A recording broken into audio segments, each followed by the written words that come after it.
Welcome to the Steelers Realm Podcast.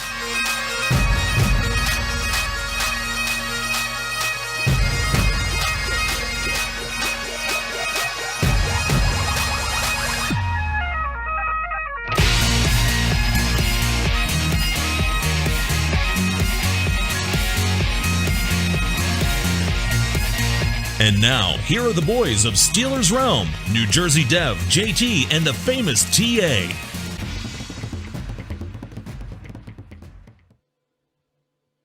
I don't see nothing. Yep, we're good to go. Live. We are good to go. Welcome, everyone. Bubba, thanks for allowing us to hijack your Facebook Live tonight. Oh, you're very welcome. This is the first time experience here, especially in the Triple B Bar and Grill. This is something. Look, it's behind us. So set up over there. Yeah, it's thank you guys. Thank you. Very nice in here. So everybody paying attention. We hijacked Bubba's Facebook Live, but we're doing a simulcast here. I'm Jim with Steelers Realm, one of your hosts, along with over in the heart of Browns country. It's the famous TA. What's up, buddy? Look at that mug, man. I'm telling you what, I feel like a movie star tonight, JT.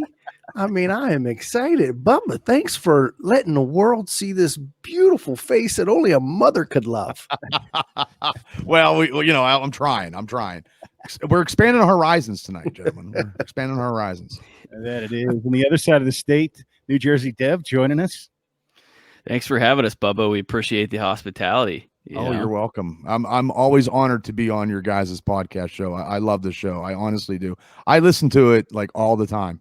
So you guys got a good product here, and I enjoy it being a huge Steeler fan, and you guys are huge Steeler fans too. So I love your guys' chit chat on the pro Steeler side. Yeah, definitely, and thank you for allowing us to join in and say hello to your Facebook friends out there. Oh, God bless them. I love the support, and if they support me, they'll support you guys. And we're always looking for all the Steeler fans we can. So, and there's a lot of them on my sites, believe me. Absolutely. We're always inviting people to join in and sharing amongst each other too. So, some brotherly Steeler love going on here. Let's get into the Titans game. Finally, getting back around to playing the Titans, which we were supposed to a couple. 2 weeks ago?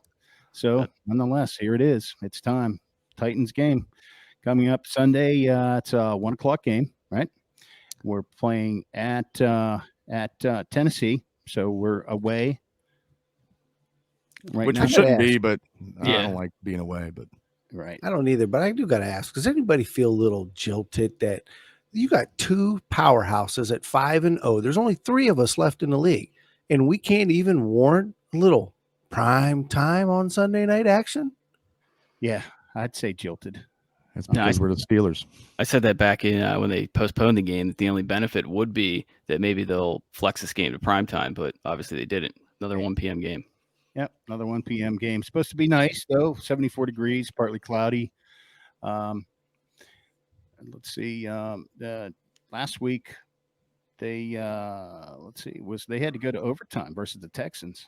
Yeah, no, they beat the Texans, and that was in a game that saw them come from behind. They're actually losing 36-29 late in that game. It was like a Madden game. Yeah. And they scored with, I think, 4 seconds left. It was Tannehill to A.J. Brown. But Tannehill now, he's 12-3 in the regular season since becoming the starter when he took over from Marcus Mariota last year. And he's actually 14-4, including the playoffs. However, the most impressive part about that is that he now has 6 come-from-behind victories. So that big contract paid off. I thought you were going to say he's still upright, let alone on a team. I mean, he kind of got he had 3 coaches in 4 years in Miami. He kind of got the short end of the stick down there. He never really had a wait. Now, wait a minute. Now we're going to make excuses for the 32 Browns quarterbacks that they've had over the years? No.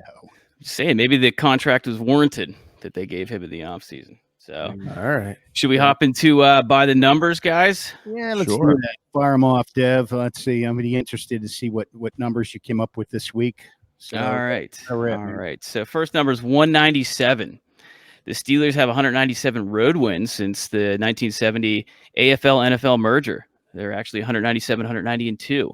They trail only Dallas, who has 200. And the 197 road wins that they've had since that merger are the most in the AFC during that time span. And 151 of those road wins have come against fellow AFC opponents. So, hey, we're not too shabby on the road. 42 is the next number. Pittsburgh has registered at least 6 tackles for loss over its first 5 games. And the 42 tackles for loss are the most in an NFL team over the first 5 games of season since 2008. So that's our defense. I'll take that. Hell that. Yeah. 38 then. The Steelers have scored at least 38 points in back-to-back weeks for the first time since 2014. And I'll take that too. Hell yeah. Remember last year when we couldn't score anything and we were just wanting to ram our heads into the wall because we couldn't score? And then this year it's just a tale of two cities. Oh, for sure. I mean, we had that 23-game streak of not breaking 30. So only once, though, have the Steelers done this in 3 straight weeks, which occurred in the final 2 games of the 1966 campaign and then the 1967 season opener. So can we do this in 3 straight weeks? Well, guys, would this be historic? Would this be historic when we do beat the Titans? Because I don't think I've ever seen the game, the season start off at 6-0. I don't think I've ever seen that. Now 4 and 5, but not 6. And I think 6 is coming. I really do. That's just me. Well, we shall find out. Yeah, I wouldn't be surprised because I think there's some keys matchups that favor the Steelers, and we'll be getting into that definitely too. But for sure, the last time that happened was 1978. Oh, yeah. Okay. Well, then okay. Actually, they went too young. Too young to enjoy it, anyways, right? Yeah, I know. Yeah, exactly. JT, what happened that year in '78? They went 7-0 before they lost their first game. Actually, see, and then went to the Super Bowl that year. Won the Super Bowl. Yeah. Next number though, guys, 19. The Steelers have played 19 games since acquiring Minkah Fitzpatrick. And Pittsburgh has held opposing offenses under 300 yards in 18 of 19 of those contests. And here's the crazy stat here. We've held opposing offenses under 200 yards passing in an astounding 12 of 19 of those contests. Astounding. I like astounding. Next one here, 14.04%. I tweeted this one out earlier today. The Steelers are registering a sack on 14.04% of pass attempts, which leads the league by a wide margin. Tampa is next with 10.28%. Their 24 sacks through their first 5 games is the most in franchise history and puts them on pace for 77 sacks, which would shatter the team record of 56 set back in 2017. So, I mean, the boys are coming, and we're going to preview a matchup later on that we're going to take advantage of. That's for sure. Next number here, 6-3, Ben's record against the Titans.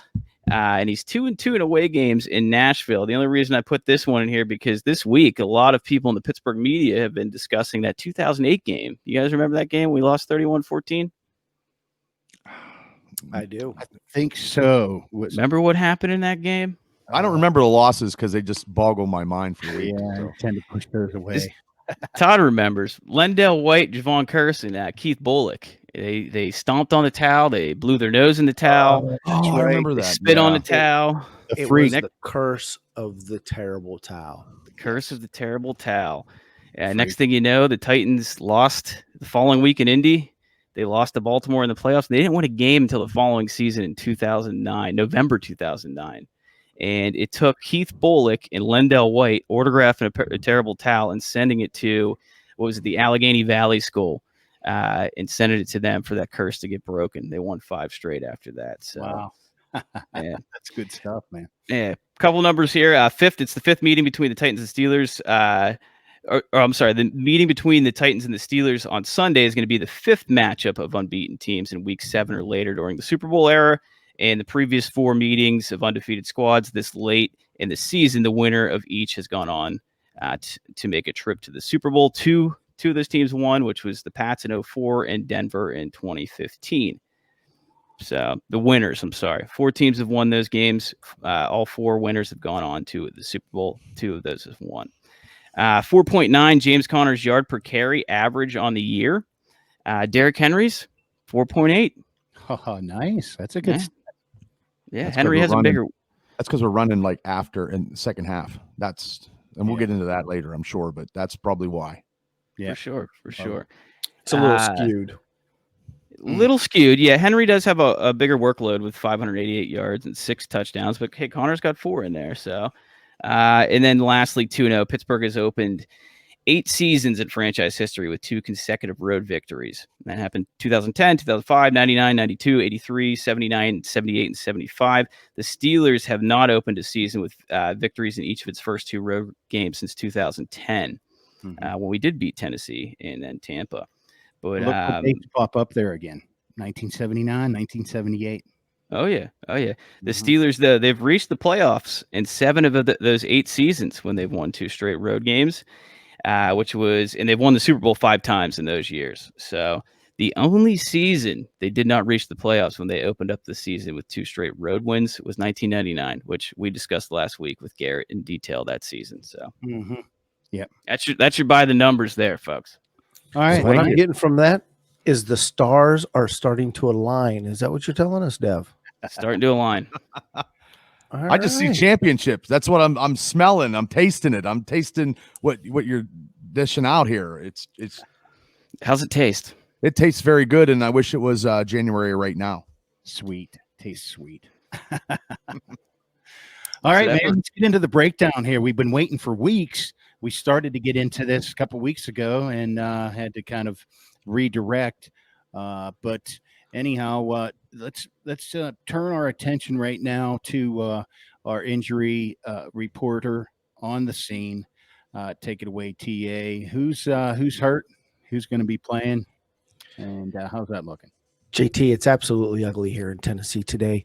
Besides COVID all around us, we'll be lucky if we get the 1 o'clock kickoff. But if we do, there are some things to know about the Tennessee Titans. 1, they will not have their big guy at left tackle. You heard it right here first. Forget about all the other news coverage. This is the one you listen to. Taylor Lewan is out. ACL. We'll get more into that later, folks. Also, they've had a couple illnesses. Now, we're talking illnesses. We're not talking COVID. So Cole Pruitt, he showed up a little sick. Then we had Isaiah Wilson. He was a little sick. Then we had 2 tackles that are going to be replacing. 2. Besides Isaiah, we also had Dennis Kelly with a little knee injury. And we had Janu Smith. Let's not be mistaken with old Janu Smith here and A.J. Brown. They didn't practice today. They haven't practiced this week. But you will guarantee we will see them on Sunday. Okay. Now, with that being said, JT, did you know that we are the number 1 overall defense, first in passing and first in rushing? There's actually probably a lot of stats that we're number 1 in. I think last week when we went through that, there was 7 or 8 different categories that we ranked, and at least in the top 2 or 5. Yeah, but we're straight across the board now, brother. Passing and rushing. Passing and rushing. That's good. Going up against the 7th overall offense. 20th in passing, which is kind of surprising coming from Tannehill, but number 8th in rushing. No surprise at all, because he's actually playing better down there. Oh, he is. He's actually playing better down there than he ever has. And that play action pass that he does it could be lights out, but hopefully not Sunday at 1. But he looked good last week. Yeah, because one of the things that we're going to be a key as we break this down that Tennessee does better than any other team, where most teams, when they go into a pass block, Titans don't do it. They go into a run block, which ends up confusing the defense on whether it is an RPO or not. So that's going to be something to watch. And with that, our key matchups. What do you think one of our key matchups are there, JT? Well, I think we all know what that key matchup is going to be: our defensive line versus Mr. Derrick Henry. Oh yeah, or even really Robert Spillane versus Derrick Henry. You know. Well, yeah, and actually, I just they got to wrap up. They have to wrap up. If they wrap up, they can take them down. They can't shoulder tackle and bounce off like they've been doing the last couple of weeks. That's not going to happen. Cannot happen Sunday at all. Good point, Bubba. Yeah, you got to wrap up the legs. You can't hit him high. That dude is just too big and too strong. He's a beast. No, Yeah. for sure. I mean, there's a reason why they give him the ball 24.6 times per game. The only good thing though about losing Bush is that he wasn't the guy that was locking down tight ends. After that Denver game, we kind of transitioned to Terrell Edmonds, who stepped into that role. Right. And he was primarily the guy that was matched up against running backs. So the good thing about Spillane is he's not going to have to worry too much about, covering the tight end, et cetera, where he's going to be matched up against Derrick How's Henry. the speed? That's going to be the biggest factor is the speed. We're downgrading the speed of him compared to Bush. And that's how he got hurt last week because he, made that tackle and he stopped the first down, but his speed is overwhelming and hopefully something and everybody gels on the defense so we can compensate for this loss because he was a loss. Yeah. Yeah. And, I think Spillane, we talked about this earlier in the week in the podcast, how he's the grandson of the late Heisman winner, Johnny Laettner. So the kid's got the football instinct. I watched him at Western Michigan. He actually had made a big play in the MAC title game in 2016 where he picked off a pass to seal the 13-0 season.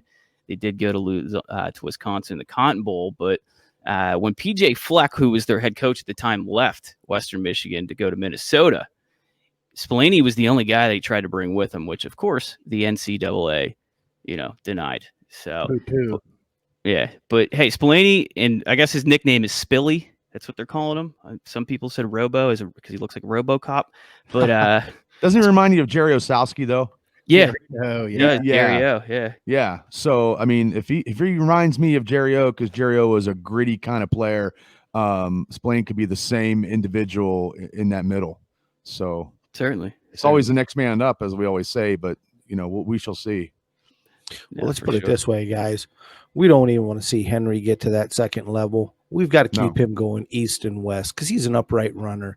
He's going to go downhill. He's going to hit the gap. He's not quick. He's shifty.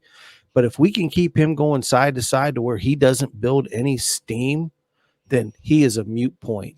And let's face it, there have been 2 other teams this year that went ahead and have held him underneath 100 yards. So we have the capability of making that happen this year or this game.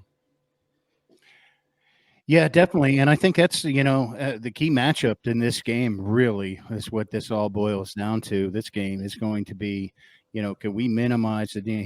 He's going to tear it up a little bit. He's going to get some his rushes, but the key is going to be, can we disrupt that running game enough to make Tannehill beat him with the pass? That's one of my keys to victory there. So we'll continue to kind of pursue that too. How many yards is let's take a look at the wide receiver AJ versus Joe Haden. What are your thoughts on that matchup, Bubba? Well, I think Haden has been a shutdown the last 2 weeks. Brown has come on. Actually had his best game last week against the Houston Texans. He got that touchdown pass. So no, he didn't catch a pass. I'm sorry, but that was his most yardage. He had like 56 yards. So no, you're right. He got that game. Did he? Yeah, okay. Game time touchdown. Overtime. You're absolutely right. Okay. Don't second guess yourself, Bubba. No. Well, thanks. But I think Haden has come on the last 2 weeks. And I think I am not really stressing about the Titans receivers because our secondary, has come alive, and there's going to be another big play come Sunday from somewhere in the secondary. You heard it here first. Well, it's a good possibility. It ain't coming from Hilton Splash. Yet. So if it's not going to come from Hilton, we better hope that either Sutton or Allen can step up in that spot. Any picks on who's going to do that?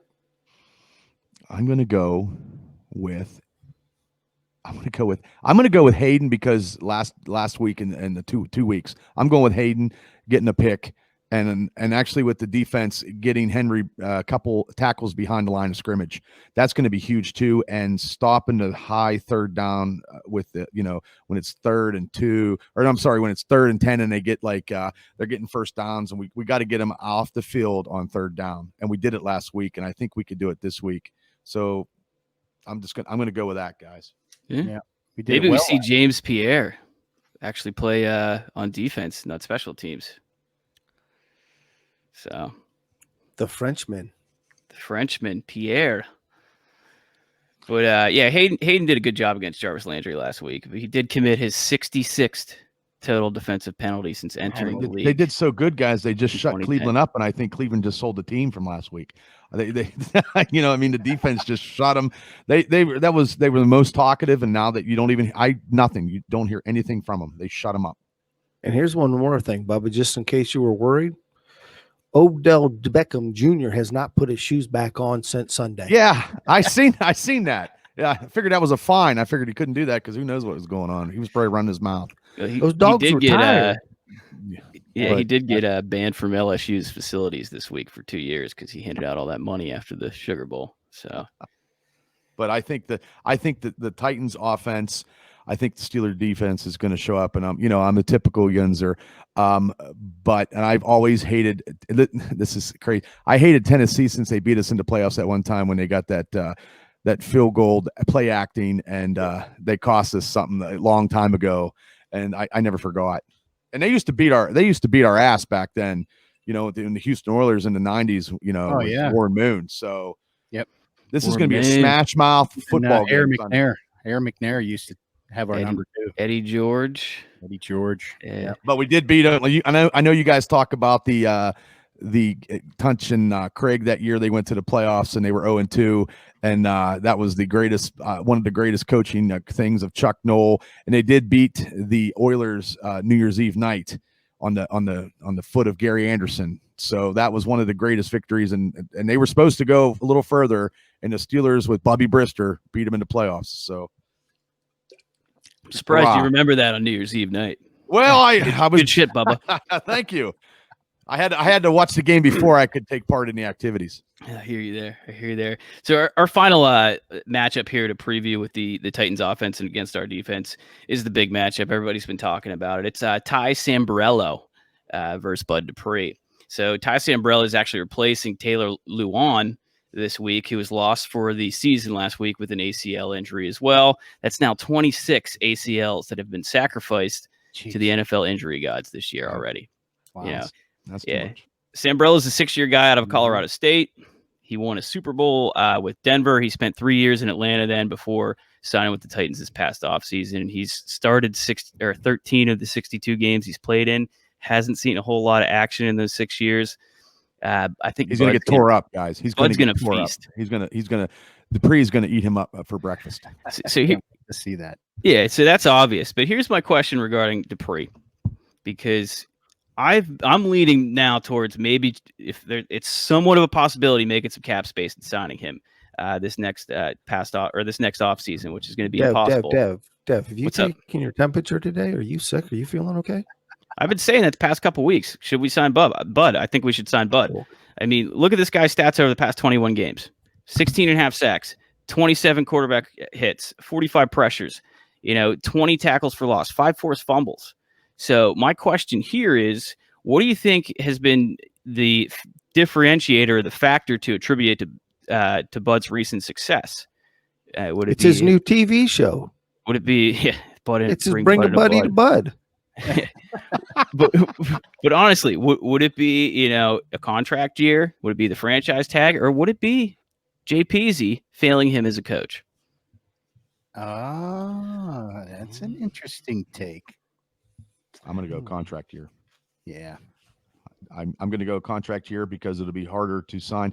We can get receivers and running backs. We cannot get linebackers like superstar linebackers like Dupree, and he's going to get more sacks before this year's over, and it's going to be that's why he's playing like he's a madman. Oh yeah. I also think it has a lot to do with TJ. I think he's paired up with somebody that he's able to feed off of. And I think that it's a mutual respect between the two of them. And we've seen it when they all went riding on their horses last week down Heinz Field. I mean, that was kind of cute. Only thing missing was the broomstick between their legs. But I think it's that competitive edge between the two of them that has really elevated Bud's game, because let's face it, prior to TJ, who did Bud really have on that other side to train him, teach him, mentor him? and lift him up. You think TJ's mentoring Dupree? I think they're mentoring each other. I think it's two young guys that are hungry and want to contribute to this team, and I think they're feeding off of each other. And it could be the best linebacker combo that we might ever seen. Exactly that right. Remind you of, guys? Who's that remind you of? Greg Lloyd and Kevin Green. Amen. But these guys, and Green's a Hall of Famer, but these guys right now could be just slightly better. I think so too, Bubba. I think Slightly so better. Yes. Who's our guy to watch out for, though? Who do we got to watch out for? That shifty son of a bitch Vrabel. Did you see what he did in the fourth quarter of that game to even get back into it? Man. I mean, come on, man. It's like watching Bill Belichick trying to cheat the system in front of your eyes. I mean, sending a guy out there. Oh, exactly. Yeah. I mean, I just see him. Hey, yo, you, the big guy over there. Quit drinking the goddamn Gatorade and get in there. But there's already 11 on the field, coach. What did I tell you? Go. I mean, you got to hand it to the guy. It was smart thinking on his part. Saved him 40-some seconds. It was a shifty move. It certainly was. But that game last week, gentlemen, if the Texans had 14 seconds to go before the half and they couldn't get anything done, if they would have got some kind of score, something, they just did not. They botched it. If you guys saw that, to me, they could have got something, but they just time management is very crucial. Yeah, very crucial. Which Vrabel is like the king of ever since leaving us to go to the dark side and being trained under Belichick. But what he did last week was pretty crazy. I won't go through all of it, but he basically took a 12th man on the field penalty on purpose. So, well, there you go. Let's take an advantage of the rules. So I bet you the rules committee this winter is going to have something to say about that. I bet you Well, he learned from the dark side, so that's how he rolls. Yep. He did the same stuff back in 2018 against the Jets in the same situation, won the game, and then everybody saw what he did in the playoffs against Belichick, but nobody's complaining about that shit. I mean, he can do that against Bill any day of the week. Yeah, exactly. Who's right, doing Subway commercials now? Because he must be hard up in New England. Well, let's put a number on. He's not the only one that's hard up in New England. But you're unsung. I'm going. I would have to say, guys, that tight end, the second string tight end, he had 136 yards last week against Houston. What's his name again, Bubba? Oh, Flunksner, something like that. But I don't want to get R-rated. So the old Fluxner. Yeah, the old Fluxner. But he had 136 yards. He was catching some good balls thrown to him. So, and I know how we have problems with the tight ends. So I don't want to see that. They're starting tight end too, Janu Smith. He's got 5 touchdowns already on the year. So Terrell Edmonds got to step up this week covering him. Well, let's see. So who's got the advantage in that matchup? Titans O versus Steelers D. Who wants to go first here? I'll go first. I'm going to say I'm taking the Pittsburgh Steelers has the advantage because the only advantage that the Titans has is that running game. And if they shut him down and they tackle him behind the line of scrimmage and they put pressure on Tannehill, could be the keys to the game. And like I said, I'm hoping for a big play from the Steeler D, maybe a quick score or something, getting the ball on the 20, something like that. I'm going to go with the Steelers over the Titans offense. Steelers D. Okay. What do you guys think? Todd? You agree? TA? Yeah, I definitely agree. I think the biggest key is it's going to have to do what we've done for the last 5 games, shut down the running game. And we're going to have to control the line of scrimmage. That's all there is to it. We cannot let Derrick Henry beat us. We got to force Tannehill to beat us and maybe hope that Vrabel don't pull another rabbit out of his hat. All right, let me kind of go outside the box here and just like pose this situation to you guys. Say they obviously understand that that's going to be our defensive play against him. It's going to be stop the run. So do you use that to your advantage if you're Vrabel and the Titans O, and maybe kind of throw some twists out there? First down plays, fake handoff, play action stuff. You think that's a possibility? What I look forward to seeing right now is the same thing that Belichick used to do to us. He's going to go ahead and use our aggressiveness on defense as a disadvantage to us. So probably some draws, probably a few little bubble screens. I Mm-hmm. mean, that's exactly what it is. I mean, we're going to have to contain. We cannot let the edge, and we cannot open up the middle. It's all there is to it. We've got to control it a little bit. Yeah. It'll be a case by case basis. You know, if he sees the Steelers loading the box, obviously he's going to go to play action. But the beauty of our rushing defense is we don't have to load the box. You know. True. And in terms of who's got the advantage, I mean, this defense has had 3+ sacks and at least an interception in every game this year, which puts us in the company of the 1985, LT-led New York Giants is the only other team that's not been able to do that in NFL history to open up the first 5 games of the year. So, Robert Spillane, Spilly, Robo, whatever we want to call him, he's going up against his former team. I say advantage Steelers D. Okay. It's going to be a good chess game though between Vrabel and Tomlin. So, and I hate to say it, guys, because sometimes I'm not a big Tomlin fan. So I take the bullet sometimes. So hopefully he can be right on and get his pieces in order going against Vrabel, because Vrabel's going to be trying some tricky stuff too. Yeah, no doubt. I'm going to say Steelers a slight advantage.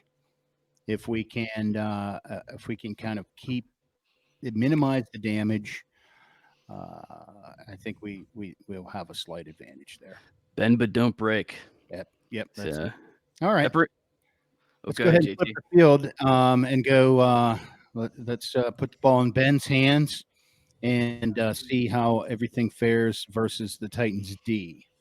I think this is where we're going to shine and where we're going to win this game. Obviously, if we stop the rushing game, I think if we can outscore them, I think we're going to be just fine. So that's just my very high level take on that. But go ahead. There's nothing wrong with that. Let me hear your thoughts on it, guys. Todd, what's the IR? Well, the IR is probably a lot better on this side of the ball than was the other side of the ball. I mean, we got Clowney. He's, nursing a knee right now. And we got Daquon Jones, his foot. He's probably got a little plantar footaceous going on as well, too. So as far as their defense goes, they're as healthy as going to get this time of the year.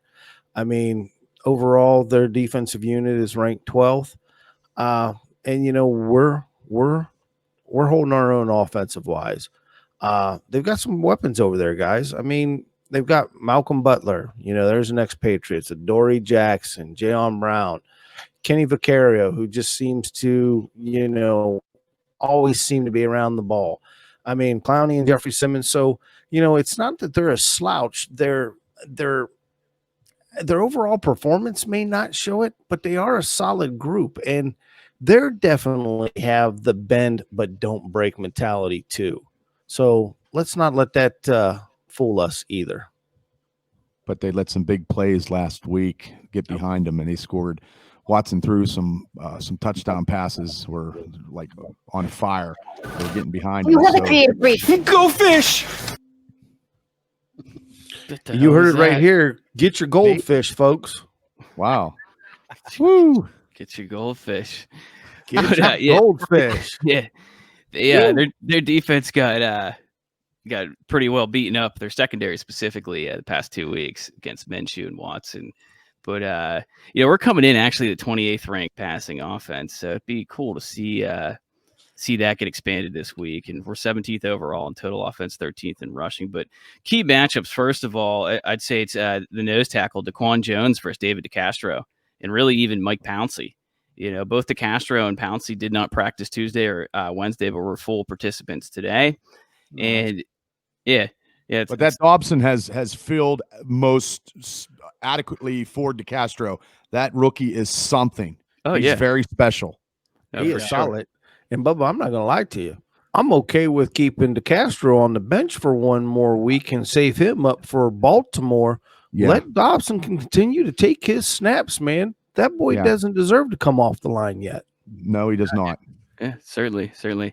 Everybody knows about the Steelers here, certainly, and Kevin Dotson. He's the highest ranked right guard in all of football and passing downs via Pro Football Focus, as well as he's been on the field for 72 passing snaps, and he's not allowed to sack. But let's highlight the Titans here. Daquon Jones, he's a beast. He's 6'4", 322 pounds. He joins fellow Penn Stater. Daquon Jones, Penn Stater, got to shout that out there. But he joins fellow Penn Stater Jack Crawford, the Englishman, on the Titans D line. But he's had 14 tackles and 1 sack on the year. But you also have to watch out for Jeffrey Simmons this week on that Titans D line. He was coming off the COVID list. Oh, that's worse yet. Yeah, and he leads all the Titans interior linemen with 18 tackles, 2 sacks, 1 pass defended. So, and the most COVID tests. And the most COVID tests. That's an important key to know right there, Bubba. Yeah. Yep. Lead the league in COVID tests. So if DeCastro does struggle early is ineffective, do we bring in Dotson? That was my question. Yes. Again, I think you start Dotson and then you ease DeCastro back in. Yeah, no, he's getting him hurt for next week because next week's that's a big. What's this like? Tom, Zach, and Stewart. Tom, Zach, and Slash. Hey, look, I'm okay with that. I mean, hey, let's face it. We just got done with the Browns, and I mean, even though we thought that was going to be physical, we played a physical game. This game's going to be physical, and let's make no mistake. Not thinking ahead, but next following week is going to be just as physical. Save them. We don't have a bye anymore. Remember. Ease him back in. Yeah, he doesn't need to get hurt because he I don't didn't. think you can do that on the offensive line. It throws off the whole feel. What are you talking about? We had Zach Banner as an eligible receiver. How many times last year? He rotated tackle. Now, who cares? Tackle, guard, center. You can rotate them just like you can a defensive line. Yeah. I think your fucking hat's on too tight there. No, it ain't on too tight. There ain't no look. These guys are professionals. Right guards. These guys are professionals. If they can't pull, look. If that was the case when Pouncey is left at the end of the game for the last 2 games, then we should have lost. We should have never been able to snap a ball to Ben. We should have never been able to complete a run or a pass. There's no difference between switching these guys out or the defensive line out. None. They're professionals. They all work together, sleep together, eat together, probably do a few other things together. I would start Dobson over DeCastro if DeCastro wasn't 100%. I agree. I agree. Why mix it up here? I mean, they're getting 100 yards on the ground. They're getting over 100 yards. They're not letting up sacks. So just eventually he's going to be the guy here anyway that we'll be talking about for years to come. Yeah, definitely. What's the next matchup? All right, let's go. How about Chase? You guys are all wearing hats. Maybe I should put a fucking hat on. Sorry. I don't have a fucking – this ain't a fucking Steeler hat, though. I got a Steeler shirt. There we go, Todd. Sorry, I swore. On here. Well, I thought you were – because you didn't want to make notice of that Dallas Cowboy jersey you had on. No, dude, this is a friggin' LA Extreme Tommy Maddox jersey in honor of Bubba. Gun. Well, God bless you. Bubba. Tommy gun. Because it's real, goddammit.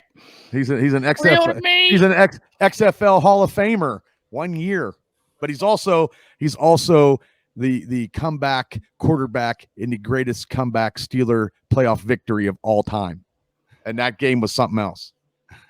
Against Kelly Holcomb and the Browns. Oof, 22 points down. I was drinking and sweating bullets at the Rose Inn that day. I'll tell you that. All right, so let's break down that. What do you think, Claypool? Going to have some success again today? I mean, with this guy, Mapletron, man. He's going to be good, but this game here, it's going to be Juju. You know what? I was thinking that too. I'm thinking he's been getting a lot of attention. There's a lot of film out there now. I think they're not going to let him take advantage of him being like the third receiver out there. I think they're going to focus a little bit more attention, which in turn is going to leave Juju have a good game. I'm with you on that. What do you guys think? So my question would be then, do you think they go out and Mikey Vrabel, he matches up their best DB, Malcolm Butler, against him early on? Why not? So that would open up Juju. And you know who else we got healthy this week? Deontay. Nice. All them gentlemen, all those receivers are very, very good.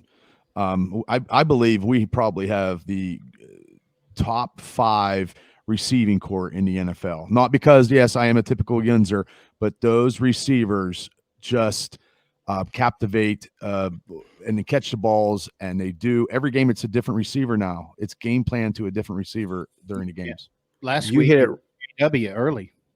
And Yep, you hit it right there, Bubba. And I mentioned this a couple weeks ago that I'm starting to see a trend here that we're actually game planning against the team we play, using the weapons that we have, keeping the Correct. defense off balance. When have they ever done that? It's like a Twilight Zone. It is a here Twilight Zone. Yeah. We could have been doing that for the last 15 years. Right. Is that Randy Fichtner? Or is that Matt Canada? I'm going to have to go with Matt Canada because that's the big change too. this year. Because Fichtner's it's Big Ben. You know, Randy's not. Is Big Ben calling the shots? Big Ben was calling the shots last year with his one arm. Yeah.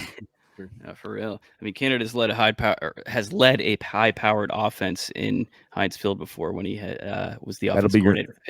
That'll be your new offensive coordinator because they won't let him go. They'll probably keep him. You know. Yeah, hopefully. You don't want him leaving. Yeah, we got to watch out for Malcolm Butler though. He leads the teams in interceptions with 2, and he leads the DBs in tackles with 33. So and he's an ex-Patriot. So yeah. Everybody remembers that play in the Super Bowl. They should have just ran the ball with Marshawn Lynch. Obviously, Seattle should have. But that brings us then to our next matchup, which is Ben Roethlisberger versus the entire Titans secondary. You know, some other guys in the secondary you got to watch is Dory Jackson, Kevin Baird, as well as Kenny Vaccaro. You know, the Titans are 17th in the league in passing defense.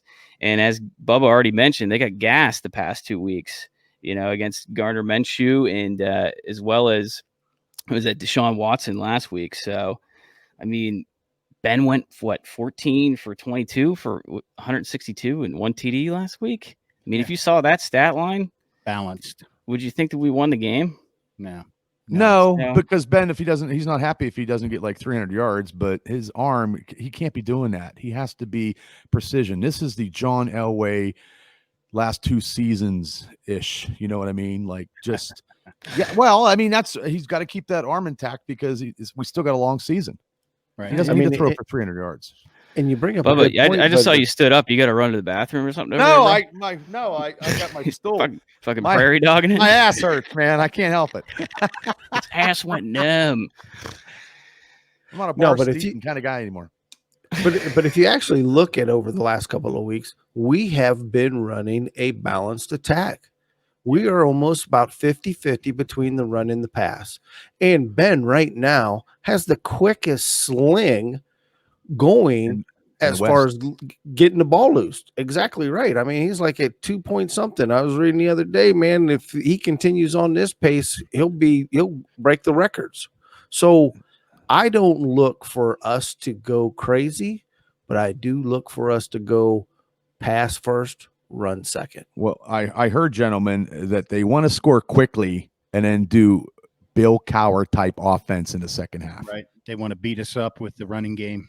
Smash mouth football. Yeah. But here's the area of concern, though. I know we've been balanced, and with smash mouth football in the second half. Ben had his completion percentage last week was 63.64%, which was his lowest on the year. So, well, Ebron's going to start catching the ball. He's not going to be a favorite of Big Ben. Yeah. Well, they met on Christian. I mean, he Mingle, scares me. man. I mean, I'm seriously I get scared when he catches the ball now.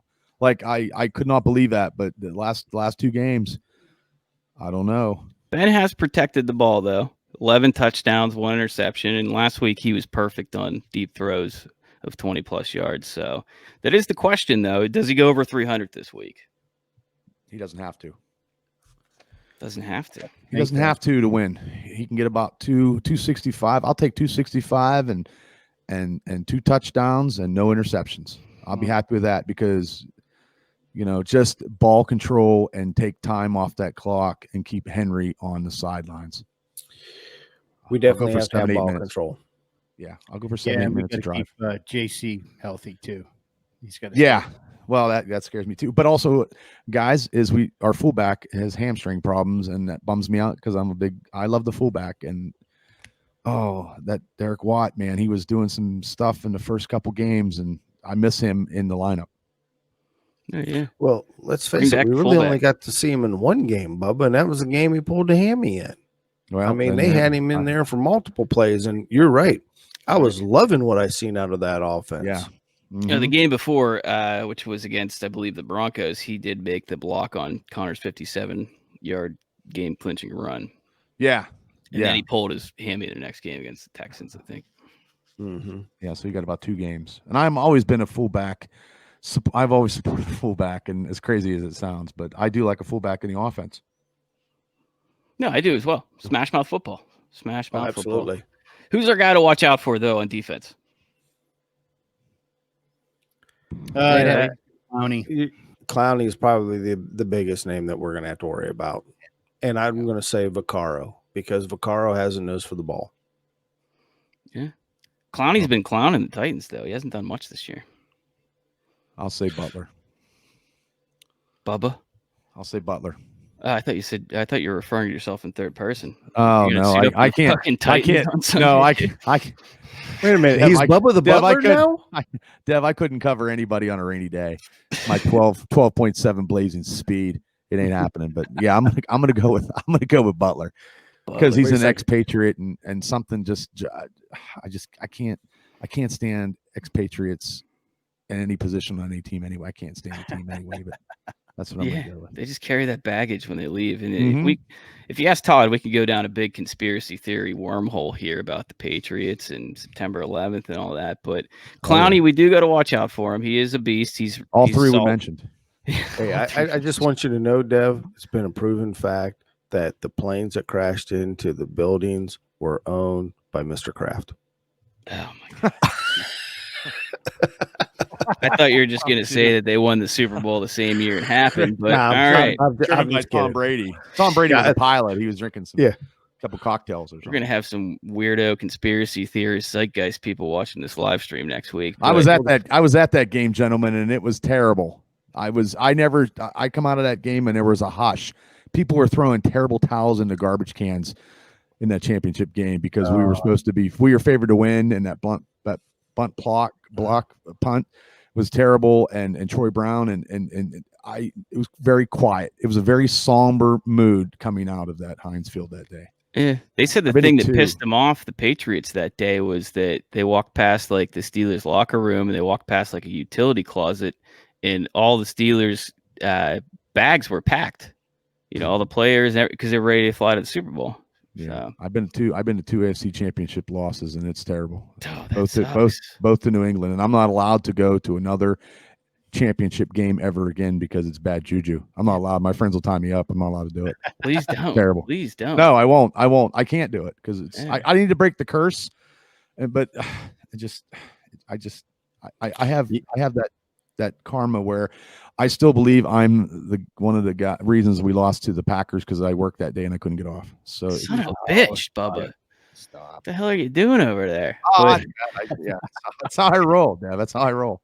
Clowney is going up against Big Al, which is a matchup to highlight. And Big Al's actually going to be making his 86th consecutive start. Or no, he's going to be playing in his 86th consecutive game, which is the 4th longest streak among active offensive tackles. So, well, he held the fort down pretty well last week with all the rage about the the Browns defensive line.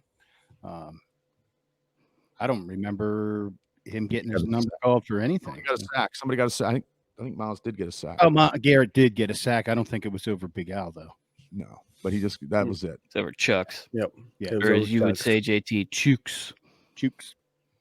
And it was a weak sack, I may add. It was weak.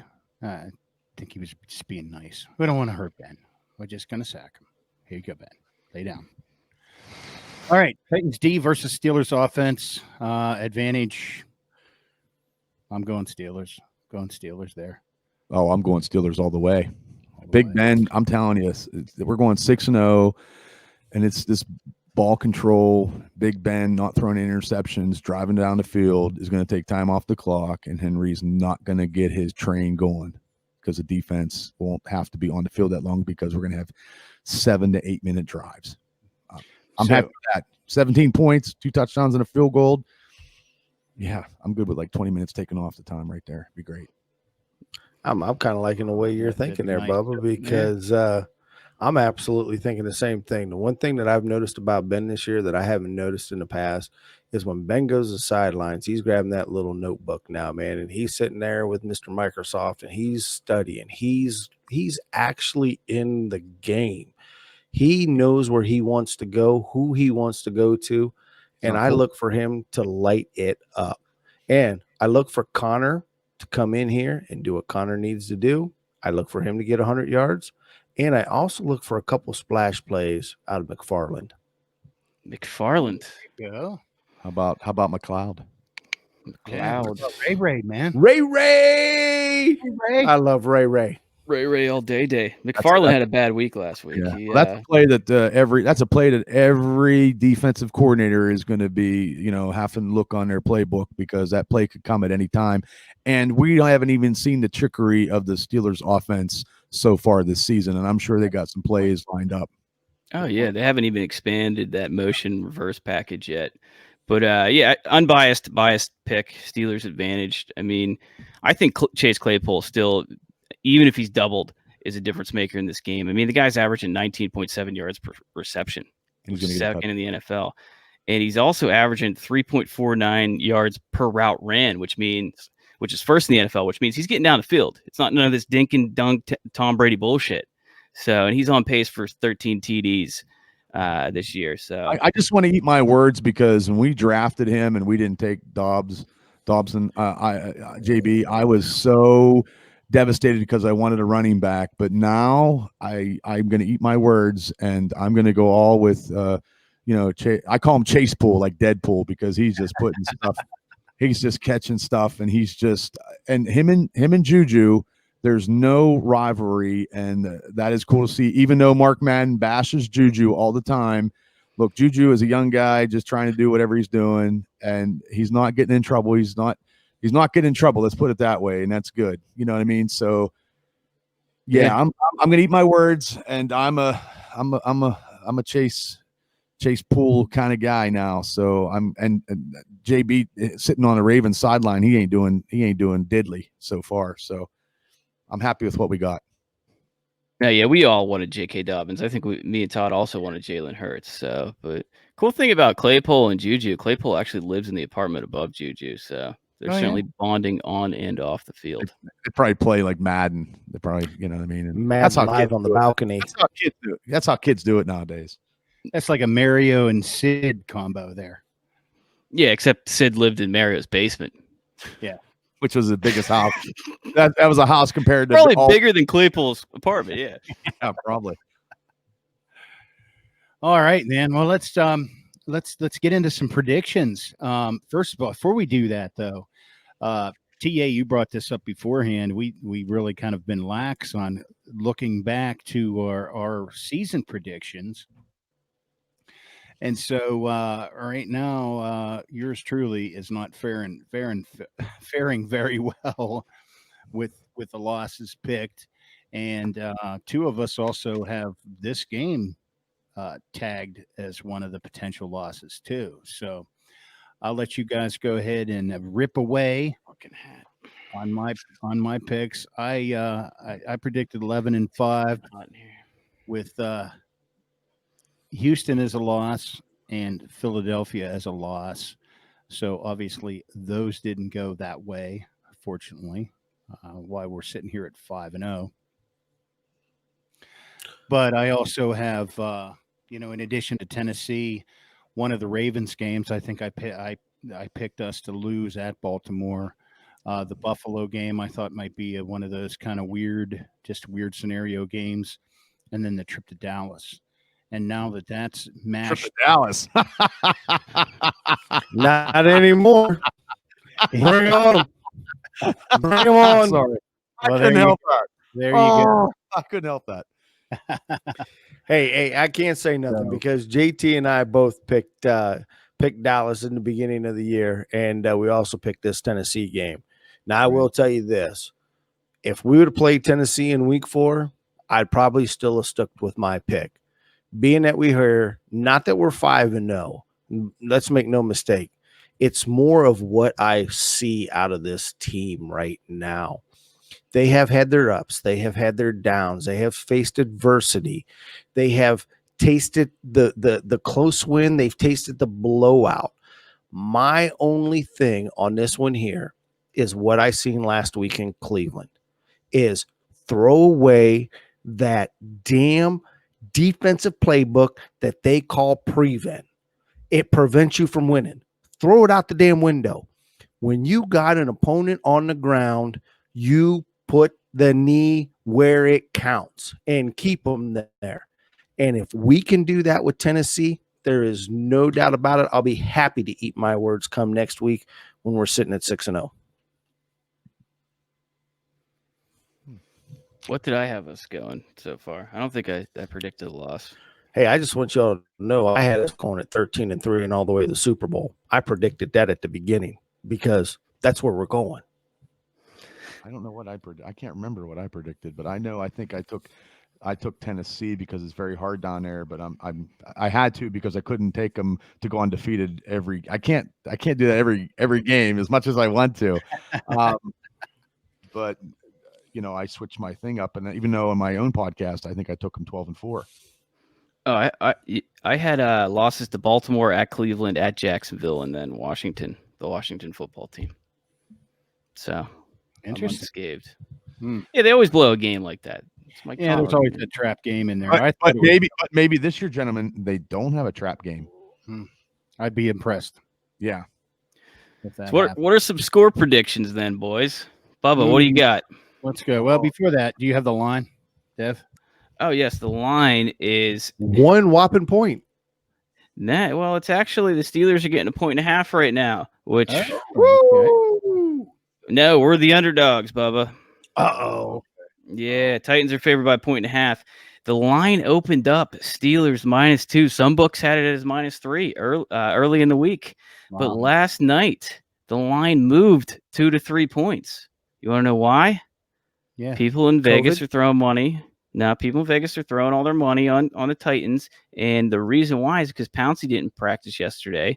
Mike Hilton didn't practice yesterday and today. So that's how that line shifts. People see those practice reports.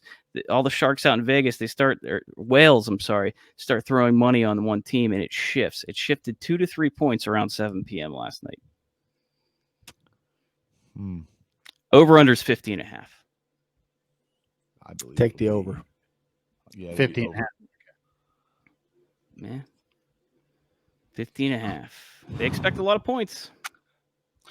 Yeah, I'll take the over on that as well, too. Let's see who leads it. Bubba, let's get your prediction, man. I'm going to go 34-17 Pittsburgh.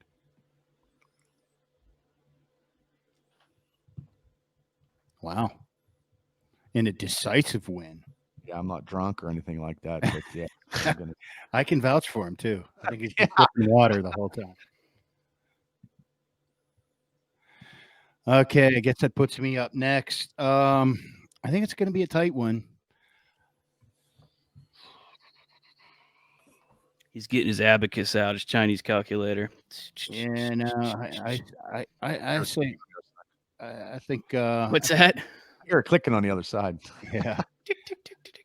I like the 34. Let's go 34. 31. 34-31 Steelers. Nice. I got us 31-17. I think we shut them down. Shut them down on offense. Okay. There's a part that tells me that living on that 5-0 high can get you fucked. Sorry, JT. You mean in a good way? In a good way. What type of fuck we talking? In a good That's the way. only good way you want. With that being said, it's going to be clock management. We got to keep them off the field. Plain and simple. We got to keep Henry on the bench. With that being said, I am going to go 27-24. All righty. And we're going to have a heart attack before the end of the game. Just over. There's our score prediction. So quickly here, let's go around the AFC North. Or should we say once again around the kitchen? Because it's hot in the north. It's hot in the north. Hot in the north. How cheesy was that? Somebody open a window.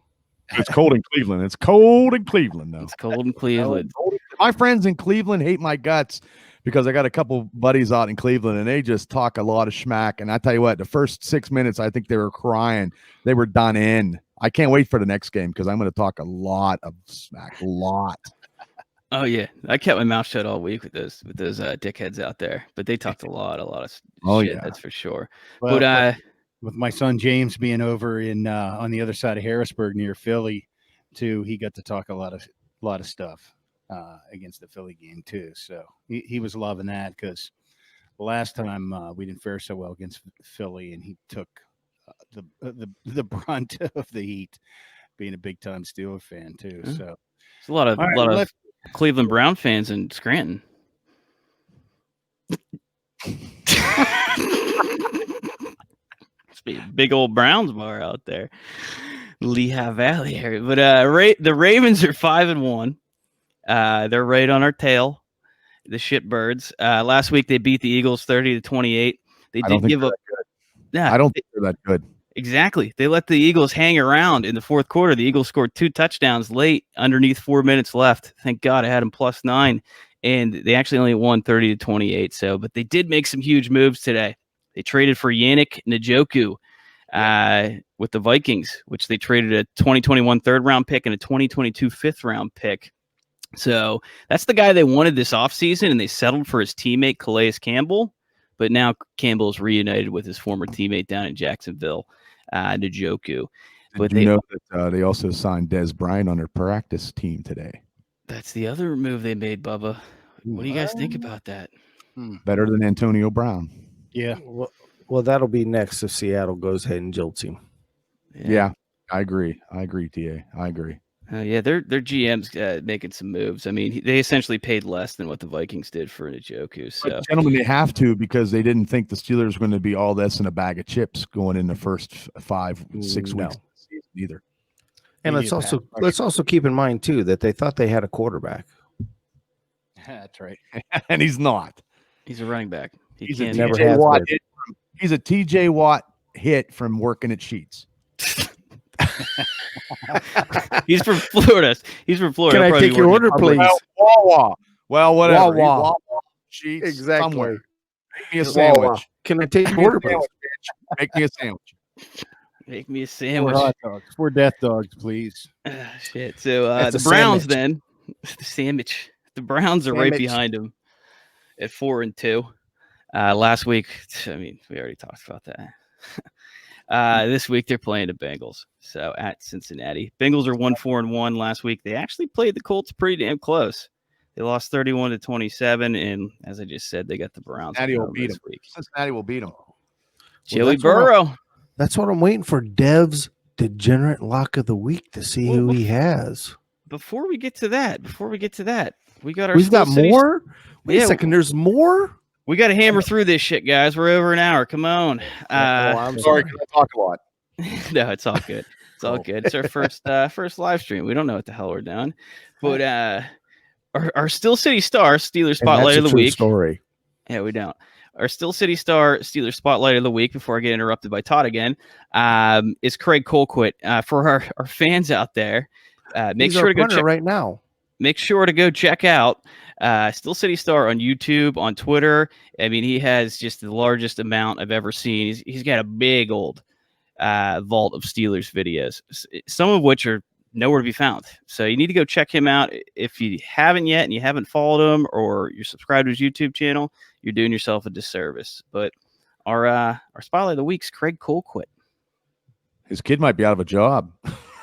Yeah, that's right. They got Jordan Deary back in, man. And Bubba, that's why we figured we'd go ahead and highlight him this week, because after this, it might not be news at all. Yeah, I guess Jordan Berry didn't impress though, because his kid still has a job, even though he's currently 29th in the league with an average of 43 yards per punt, and I think he averaged 41.8 yards against the Browns. So, but you know what's best? If he never punts at all and we're just keep scoring, that's even better.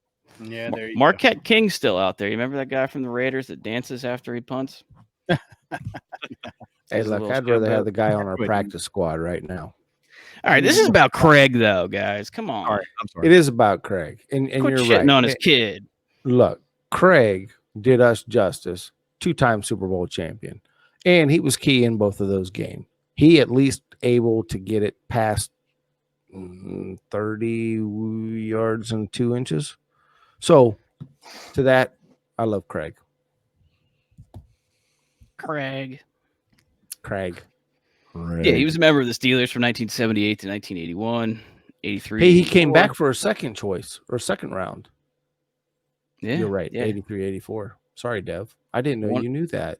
Yeah, I know it only because I do some research before hopping on this podcast. And that's why people listen to us, Dev. You guys do a lot of research. I will admit, I seen it. Ladies and gentlemen, these guys do a lot of stuff. They know their Steelers stuff. I'm telling you. You know, we blow each other's minds, and everybody blows ours. And for those of you who are not watching, please do, because now you're getting to watch Dev blush. No, I just had way too many beers already. Starting to get that little Asian pew.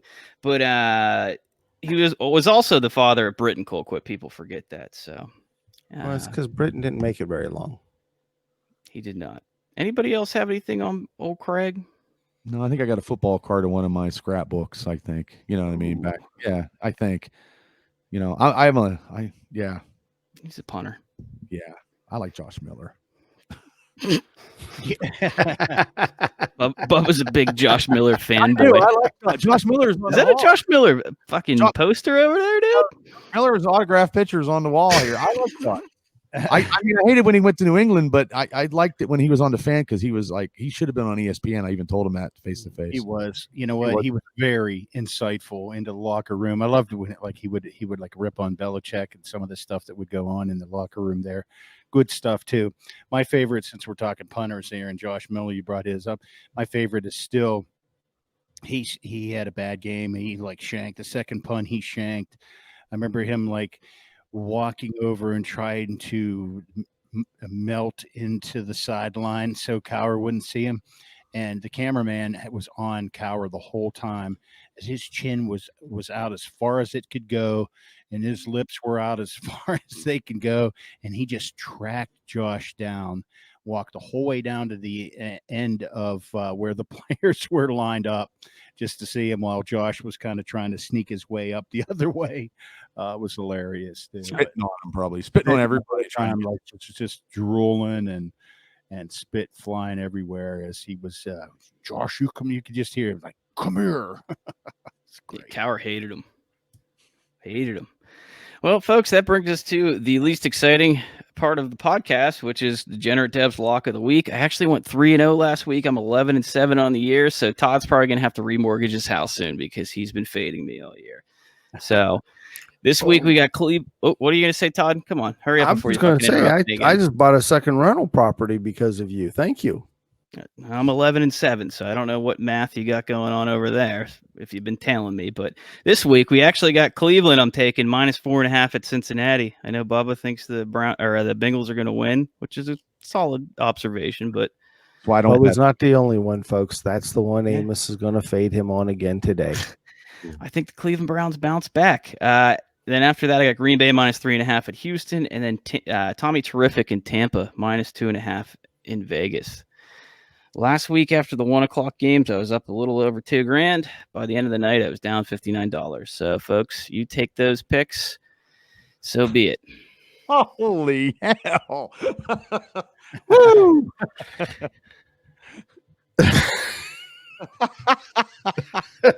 Oh man! See what happens when we big old swing there. Oh, fucking took Aaron Rodgers down in Tampa. Oh, that was a bad game.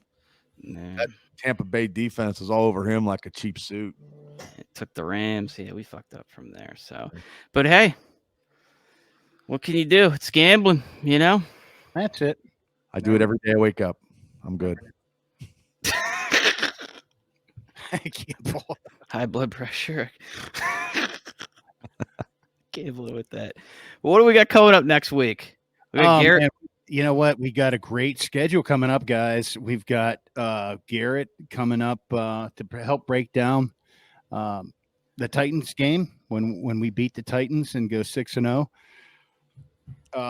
That'll be Monday, and then we have the Wedge Buster Orpheus Roy joining us next Thursday to preview the Ravens game, and it just keeps getting better too. Randy Fuller will be back on the following Monday to help break down the Ravens game after we beat them and are 7-0. So a full lineup again is next 3 pods too, guys. So keep tuned to us, and don't forget to like and share. And Bubba's fans out there, thank you so much. Oh, hey, thanks, guys. I truly, this podcast, ladies and gentlemen, is the best Steeler podcast because I listen to a lot of podcasts. I've been on a lot of podcasts myself. You guys get some Steeler guests that nobody can get.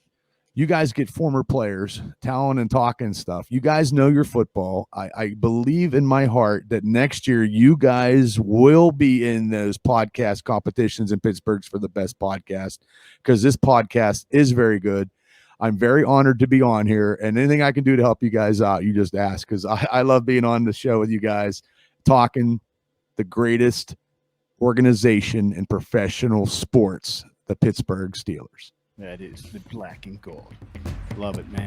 Thank you, Bubba. All right, Steeler Nation. Careful in the hot. Bubba. See you next time, guys. It was a lot of fun tonight. You get to see the mugs for the whole hour. Oh, man. So, boys. We'll catch you later, Steeler Nation. Steelers Nation, buckle up, baby. Here we go, Steelers. Be 6-0. And I like that, Bubba. Are you ready? Yes. Here we go, Steelers. The Triple P Bar, right in Indiana, Pennsylvania. Woo! Steelers. Here we go. Tune in later, Steelers Nation.